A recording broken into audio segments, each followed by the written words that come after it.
Fishing is fun, but hooking is the only way. We're gonna show you how to catch some fish today.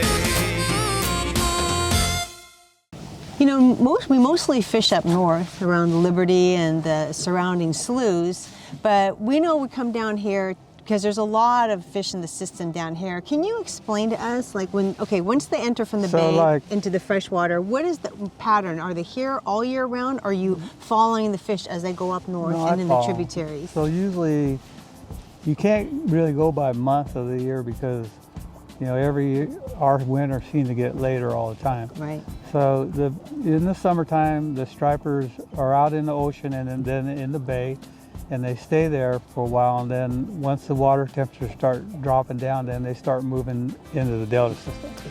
So usually when the water temperature drops below 60, you're going to find them from like Martinez to Rio Vista. And they stay there most of through, I would say, September, October, November. Then as we get rain and the river system's dirty, they go further in.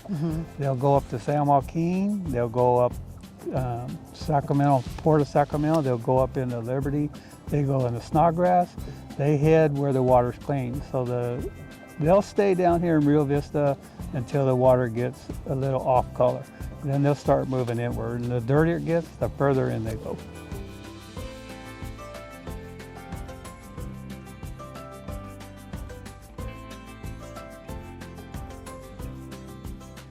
So when we have the big rains and it gets muddy up at top in the northern part of the Sacramento River, do they come back down into clear water?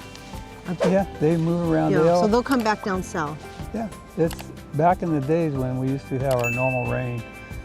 The port, when this, you couldn't even see 1 inch here in Rio Vista, and then in the Port of Sacramento, you could see down, 2-3 feet. That's where they all go.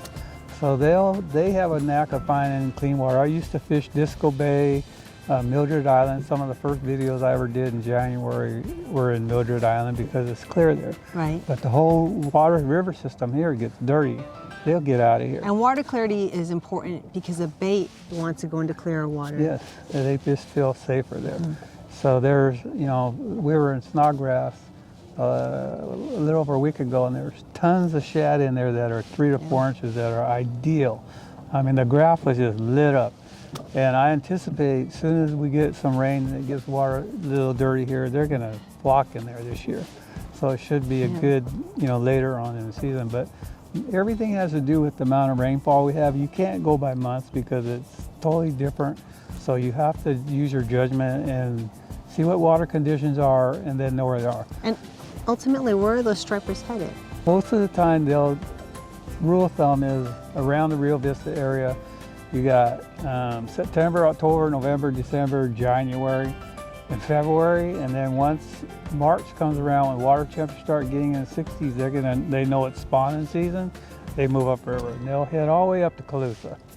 So the Feather River, Colusa, Sacramento, downtown Sacramento, they just make mostly their way up. So they're mostly spawning in 3 areas, Colusa, Verona, and Rio Vista.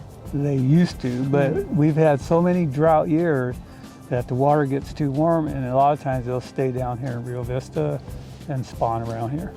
So we're in Sacramento River now. Where else would a good place to spoon if you live in the Sacramento or Stockton area? Yeah, you could spoon anywhere. Sacramento River, San Joaquin River later when we get a lot of rain and the system gets dirty, they'll go onto that side or they'll go into the Port of Sacramento. The Port of Sacramento is one of the best places. That's where I actually learned how to spoon back in the 70s. I learned how in the Port of Sacramento on stripers. And what do you think about people saying that the stripers are going to be decimated soon by taking your limits, 18-inch limits?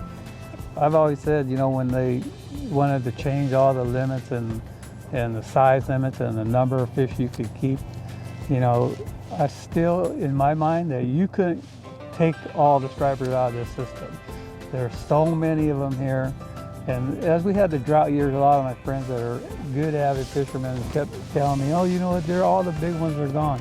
I can't find them. And I said, well, the water conditions are different. So there's an area between Rio Vista and the bay miles and miles that nobody fishes. Susan and all that, nobody fishes for stripers because nobody's ever gone out there. Nobody's ever fished those flats, but I know those fish are there.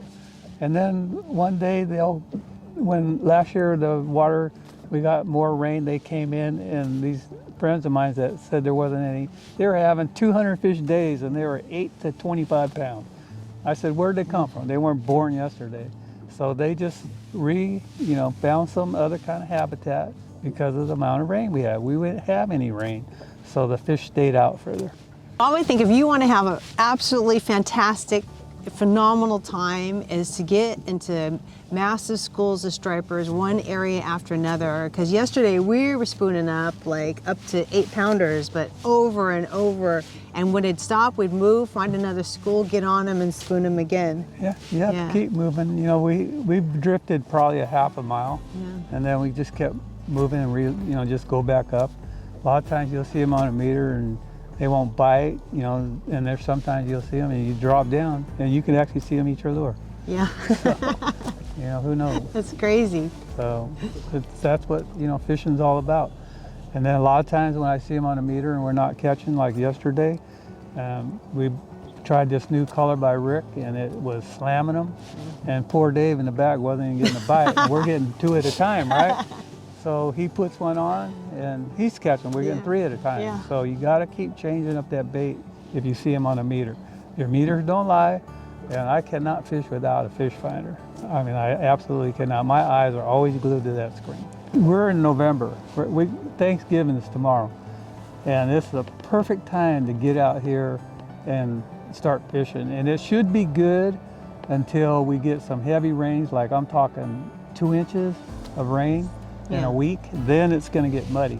But from now on to that time, who knows, right? Until it starts raining. It's perfect time to get out here spooning. And also talking about when the waters get muddy, if you're going to know you're going to go in a narrow area like up the port or in certain areas here or Liberty, I mean, if a couple container ships go through, that completely shuts off the bite, doesn't it?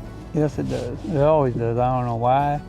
I talked to a lot of friends of mine, and when a container ship goes by, fish go by. That happened yesterday. We were actually getting those real nice big ones like this big, and unfortunately we see this container ship go by and it was no more in that area. We had to leave. Shuts off. Yeah. But then we went back because the tide was right, and we went way off the main channel and we slaughtered them. Yeah, and then when we found clear water, and then it started up again. Yep. Yeah. Well, the fish know. This is their home, so they know. They know a lot more than I do. But I'm on their tail. Literally on their tail.